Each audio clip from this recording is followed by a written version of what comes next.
ಎಲ್ರಿಗೂ ನಮಸ್ಕಾರ. Welcome back to Skanda's vlog. ನಾನು ನಿಮ್ಮ ವಾಣಿ.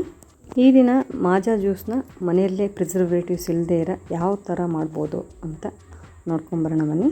ಈ ಬೇಸಿಗೆ ಬಿಸಿಲಿಗೆ ಸಿಗುವಂತಹ ಮಾವಿನಕಾಯನ್ನು ಬಳಸಿ ನಾವು ಮಾಜಾ ಜ್ಯೂಸ್ನ ಪ್ರಿಸರ್ವೇಟಿವ್ಸ್ ಇಲ್ಲದೇ ಇರೋ ಮಕ್ಕಳಿಗೆ ಆರೋಗ್ಯವಾಗಿ ಹೇಗೆ ಕೊಡ್ಬೋದು, ಜೊತೆಗೆ ಹಣ ಖರ್ಚು ಮಾಡದೆ ಮನೆಯಲ್ಲೇ ಫ್ರೆಶ್ ಆಗಿ ಮಾಡುವಂತಹ ಮಾಜಾ ಜ್ಯೂಸ್ನ ಹೇಗೆ ಮಾಡೋದು ಅಂತ ನೋಡೋಣ ಬನ್ನಿ.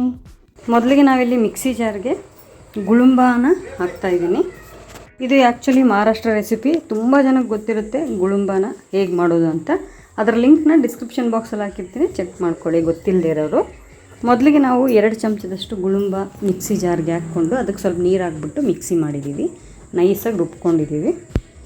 ಅದನ್ನು ಒಂದು ಪಾತ್ರೆಗೆ ಸುರಿದ್ಬಿಟ್ಟು ಆ ಜಾರನ್ನ ತೊಳೆದ್ಬಿಟ್ಟು ಅದರ ನೀರು ಕೂಡ ಆ್ಯಡ್ ಮಾಡಿ ಟೇಸ್ಟ್ ಪ್ರಕಾರವಾಗಿ ಸಕ್ಕರೆನ ಆ್ಯಡ್ ಮಾಡಿದ್ದೀನಿ.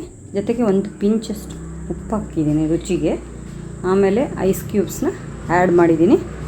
ಇದನ್ನು ಚೆನ್ನಾಗಿ ಮಿಕ್ಸ್ ಮಾಡಿ ಒಂದು ಲೋಟಕ್ಕೆ ಹಾಕ್ಕೊಂಡು ಕುಡಿದ್ರೆ ಮಾಜಾ ಜ್ಯೂಸ್ ಥರನೇ ಇರುತ್ತೆ. ಖಂಡಿತವಾಗ್ಲೂ ನೀವು ಟ್ರೈ ಮಾಡಿ ಹೇಗೆ ಅನಿಸಿತು ನಮ್ಮ ಪ್ರಯತ್ನ ಅನ್ನೋದನ್ನು ಕಮೆಂಟ್ ಸೆಕ್ಷನಲ್ಲಿ ತಿಳಿಸೋದನ್ನು ಮಾತ್ರ ಮರಿಬೇಡಿ.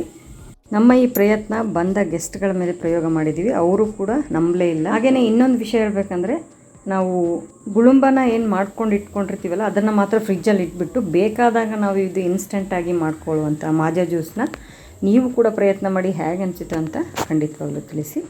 ಧನ್ಯವಾದಗಳು.